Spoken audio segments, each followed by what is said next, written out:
ಬಂಗಾಳ ಮಾಜಿ ಸಿಎಂ ಮಮತಾ ಬ್ಯಾನರ್ಜಿ ಮೇಲೆ ಮತ್ತೊಮ್ಮೆ ಅಟ್ಯಾಕ್ ಆಗಿದೆ. ಮಮತಾ ಬ್ಯಾನರ್ಜಿ ಕಾರಿನ ಮೇಲೆ ಬಾಟಲ್ ಶೂ ಅನ್ನ ಎಸೆದಿದ್ದಾರೆ ಉದ್ರಿಕ್ತರು. ಉತ್ತರ 24 ಪರಗಣ ಜಿಲ್ಲೆಯ ಹಲಿ ಶಹರ್ನಲ್ಲಿ ದುಷ್ಕರ್ಮಿಗಳಿಂದ ನಡೆದಂತ ಕೃತ್ಯ ಇದು. ದೀದಿ ಕಾರನ್ನ ಸುತ್ತುವರಿದು ಚೋರ್ ಭಗಾವೋ ಅಂತ ಘೋಷಣೆ ಕೂಗಿದ್ದಾರೆ. ಕಸ್ಟಡಿಯಲ್ಲಿ ಮೃತಪಟ್ಟಿದ್ದ ಕಾರ್ಯಕರ್ತನ ಮನೆಗೆ ಮಮತಾ ಬ್ಯಾನರ್ಜಿ ಹೋಗ್ತಾ ಇದ್ದಾಗ ಈ ಘಟನೆ ಆಗಿದೆ. ದೃಶ್ಯದಲ್ಲಿ ನೋಡ್ತಾ ಇದ್ದೀರಿ, ಮಮತಾ ಬ್ಯಾನರ್ಜಿ ಇರುವಂತಹ ಕಾರು, ಅದನ್ನ ಉದ್ರಿಕ್ತರು ದುಷ್ಕರ್ಮಿಗಳು ಸುತ್ತುವರೆದಿರೋದು. ಕಾರನ್ನ ಸುತ್ತುವರೆದು ಬಾಟಲ್ ಎಸೆದಿದ್ದಾರೆ, ಶೂ ಎಸೆದಿದ್ದಾರೆ, ಕೆಸರನ್ನ ಎಸೆದಿದ್ದಾರೆ ಕಾರಿನ ಮೇಲೆ.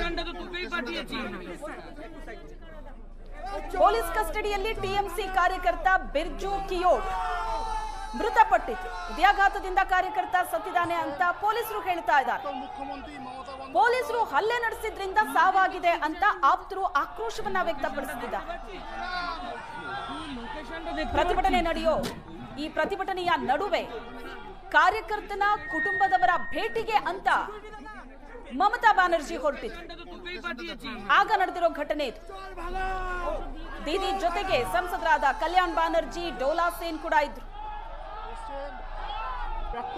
ಮಮತಾ ಬ್ಯಾನರ್ಜಿ ಕಾರಿನ ಮೇಲೆ ದಾಳಿ ನಡೆದ ಬೆನ್ನಲ್ಲೇ ಸುವೇಂದು ಸರ್ಕಾರದ ವಿರುದ್ಧ ಆಕ್ರೋಶ ವ್ಯಕ್ತವಾಗಿದೆ. ಘಟನೆಯ ದೃಶ್ಯವನ್ನ ನೋಡ್ತಾ ಇದ್ರಿ ನೀವು. ಸ್ಥಳದಲ್ಲಿ ಪೊಲೀಸರಿದ್ರು. ನಮ್ಮನ್ನ ರಕ್ಷಣೆ ಮಾಡೋದಕ್ಕೆ ಪೊಲೀಸರು ಏನನ್ನೂ ಮಾಡಲಿಲ್ಲ ಅಂತ ಮಮತಾ ಬ್ಯಾನರ್ಜಿ ಆಕ್ರೋಶ ವ್ಯಕ್ತಪಡಿಸಿದ್ರು. ಬಂಗಾಳದ ಪೊಲೀಸರು ಬಿಜೆಪಿಗೆ ಮಾತ್ರ ರಕ್ಷಣೆ ಕೊಡ್ತಾರೆ ಅಂತ ವಾಗ್ದಾಳಿ ನಡೆಸಿದ್ರು ಮಮತಾ ಬ್ಯಾನರ್ಜಿ. ಮಾಜಿ ಮುಖ್ಯಮಂತ್ರಿ ಮಮತಾ ಬ್ಯಾನರ್ಜಿ ಕಾರಿನ ಮೇಲೆ ಅಟ್ಯಾಕ್ ಆಗಿರೋದು ದೃಶ್ಯದಲ್ಲಿ ನೋಡ್ತಾ ಇದ್ದೀವಿ. ಬಾಟಲ್ ಎಸೆದಿದ್ದಾರೆ, ಶೂ ಎಸೆದಿದ್ದಾರೆ, ಕೆಸರನ್ನ ಎರಚಿದ್ದಾರೆ ಕಾರಿನ ಮೇಲೆ.